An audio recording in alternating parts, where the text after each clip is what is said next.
এই যে ঘটনাগুলো দেখতে আসলেন পেশেন্টকে, কি মনে হচ্ছে? 90% বেশি পুড়ে গেছে দেখলাম, খুবই খারাপ পরিস্থিতি আছে এবং কোনো রকম সে বুঝতে পারছে লোক আসছে, কিন্তু তার কোনো প্রতিক্রিয়া নেই। কারণ এটা স্বাভাবিক ব্যাপার যে যেখানে পেটের কাছে মাত দিয়ে বাকিটা পুড়ে গেছে, যখন একটু খুবই খারাপ পরিস্থিতিতে আছে।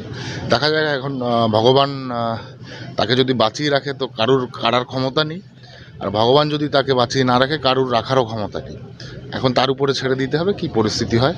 আমরা যতটুকু পারছি আর্থিক সহযোগিতা করেছি।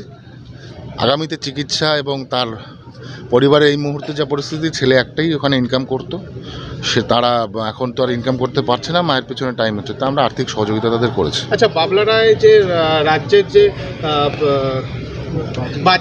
বাজি শিল্পের যে চেয়ারম্যান, তিনি বলছে যে এটাও একটা শিল্প, বাজি শিল্প এটাও একটা শিল্প রাজ্য। কি বলবেন এই বিষয়ে? বাজি বলে একটা শিল্প, বাজি শিল্প তো ভালো কথা, বাজি শিল্প লাইসেন্স দিতে হবে তো। বেআইনিভাবে বাজি শিল্প, সেখানে বম তৈরি হবে নাকি? তো ব্যাপারটাকে মানে এই আপনি তো স্পটে গিয়েছিলেন, দেখলেন, এবং কি বলবেন এই ব্যাপারটা? বেআইনি বিধ্বংসী, ডেডলি, ঠিক আছে, মানে এর কোনো ব্যাখ্যা হয় না। এইরকমভাবে একটা বাজি কারখানাকে পাড়াগাঁয়ের ভেতরে তৈরি করা মানে একটা সম্পূর্ণভাবে ভয়ঙ্কর পরিস্থিতি তৈরি হওয়া। বাজি কারখানা স্বাভাবিকভাবে সাধারণত দূরে হয়, এলাকা থেকে দূরে হয়। এখানে বাজি কারখানা মানে সেখানে কখনো হতে পারে, এটা তার প্রমাণ, জলজান্ত প্রমাণ। এর জন্য সম্পূর্ণভাবে রাজ্য সরকার দায়ী। রাজ্য সরকার পুরো পশ্চিমবঙ্গে আমরা মাঝে মধ্যেই শুনতে পাচ্ছি যে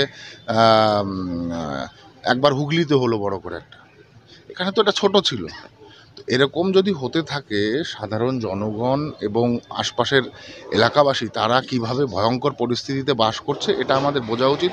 এবং প্রশাসন হয়তো বা এখান থেকে আমার মনে হয় কোনো কিছু পায়টাই প্রশাসন, যার জন্য এরা অবৈধভাবে করলে এদেরকে কিছু বলে না।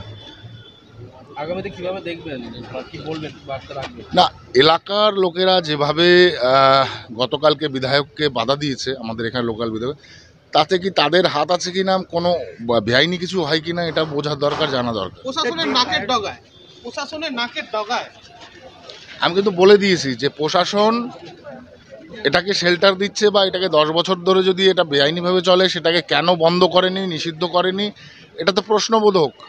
স্যার, ওখানে যে ফায়ার সিলিন্ডারটা ছিল সেটার মেয়াদ 2021-এ পার হয়ে গেছে, এই বিষয়ে তা বেআইনি তো সমস্ত কিছু, সব বেআইনি। আর তার রেসপন্সিবল কে? রাজ্য সরকারকে কৈফিয়ত দেওয়া দরকার।